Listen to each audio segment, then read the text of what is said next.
Hey guys, my name's Justin Wessels. We're going to conduct some training today. I'm going to do an arm session. It'll be a typical Justin Wessels arm session. These days does vary a little bit from the way I used to train, certainly when I was a lot younger, but I'll show you what exercise I'm going to do. I'll explain why I do them the way I do them, and I'll give you an idea of what sort of intensity and rep ranges I like to train at. Okay, obviously biceps first. With biceps, love to start with the alternate dumbbell curls. For me, it's a great exercise to warm the biceps up on. There's very little stress on the joints. There's a number of different ways you can perform it. Notice when I was doing it, it started with a neutral grip, supinated on the way up. You can maintain the supinated grip throughout the entire movement. Obviously, you can perform it unilaterally like I was doing. Or you can do it in a dual motion, both at the same time. I prefer single arm, one arm at a time, neutral grip up to a supinated grip. I get a great contraction. Like I said, perfect activity for me to start. Gets the biceps nice and warm. And I'll work my way up in weight. 10 reps per arm, 20 reps in total. That's the rep range I like to stick to. A couple of things with training biceps that I find particularly effective. With the warm-up sets as you're building up, keep your reps nice and controlled, good squeeze and contraction at the top.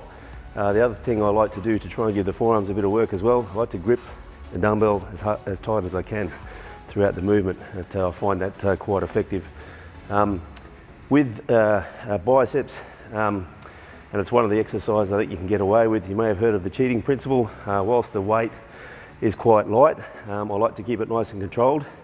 But actually find with the heavier weights, I like to get a bit of momentum through the movement. And I find that exceptionally effective with basically helping make the biceps grow. There's not many exercises that I will perform the movement like that, but biceps is one of them. One of the things, or one of the mottos I like to go by in the gym is, to succeed you must fail. So with all of the exercises, obviously the intensity needs to be right up there, and you need to get to a point where you're challenging the muscle. If you can complete all your steps comfortably, if you set yourself 20 reps and you get 20 every time, you're not really going to go anywhere.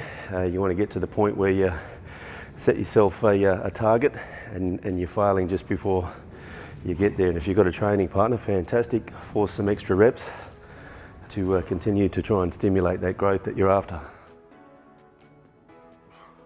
And that's kind of what we're talking about. Set yourself a rep range, struggling to get it, and you'll notice a little bit of that cheating to help get the weight moving. I tend not to spend too much time resting between sets. I find that if your rest time is minimal, your intensity is maximal. And also these days for me, it means that I can get away with an effective workout handling less weight, which is a little bit more joint friendly. Alternate dumbbell curls, first bicep exercise for me. Second bicep exercise will be some preacher curls. We'll move on to them. And then as far as I'm concerned, the king of bicep exercises, the standing barbell curl to finish. Second bicep exercise, preacher curl. Free weight exercise, easy curl bar on the bench. Look, a great bicep exercise. Once you're nice and warm, I find that the preacher works quite well. I like to maintain a rep range of 15. 15 reps, working up to as heavy a weight as I can handle for the 15 reps. The reason I like that again is I find that particularly joint friendly. I can get up to a nice heavy weight but still perform the exercise, get the desired intensity to stimulate the growth within the muscle but not get joint sore afterwards. The other reason for me for the 15 reps is performed at a nice controlled rep range. It's a longer time under tension, and I like to keep the muscle under load for a longer period of time. I find that quite effective. Again, not too long a rest between sets. We'll work the weight up for as heavy as we can handle, and then once we're done, we'll move on.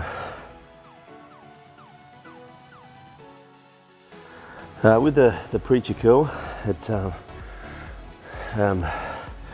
whilst I do advocate on most things a full range of motion, I do stop just short of a full extension at the bottom.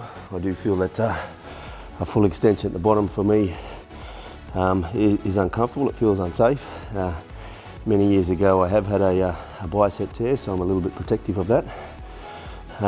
Do get a nice solid contraction at the top though. My advice for this particular exercise would be, yes, do move through a good range of motion, but a range of motion that you feel is safe and comfortable. Normally with the preacher curl, I'll probably do 4 sets of 15 reps, and then like that one, the last set or two will be to failure.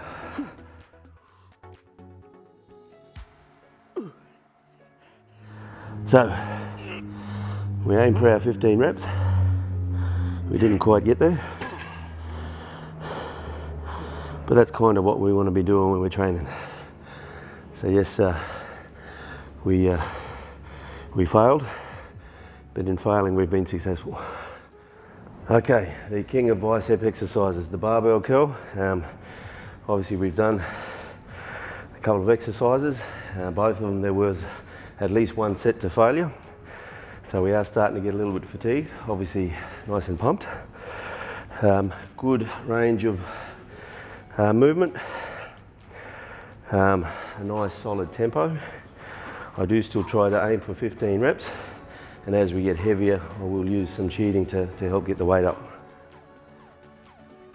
Shoulder width grip, and again I do like to grip the bar nice and hard to make sure I do get a lot of work from my forearms as well.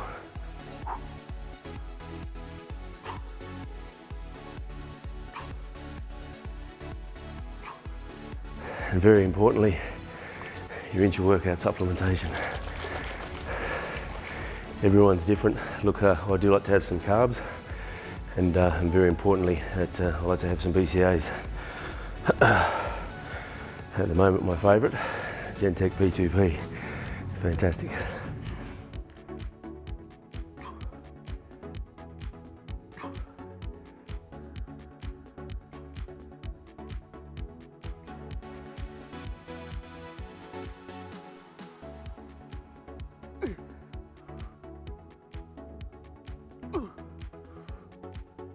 So again, setting ourselves at 15 rep mark and just falling short, I'm happy with that. 4 sets, 15 reps or as near as you can get, and that's your biceps done. And that's a typical JW bicep workout. Alternate dumbbell curls, preacher curls, barbell to finish.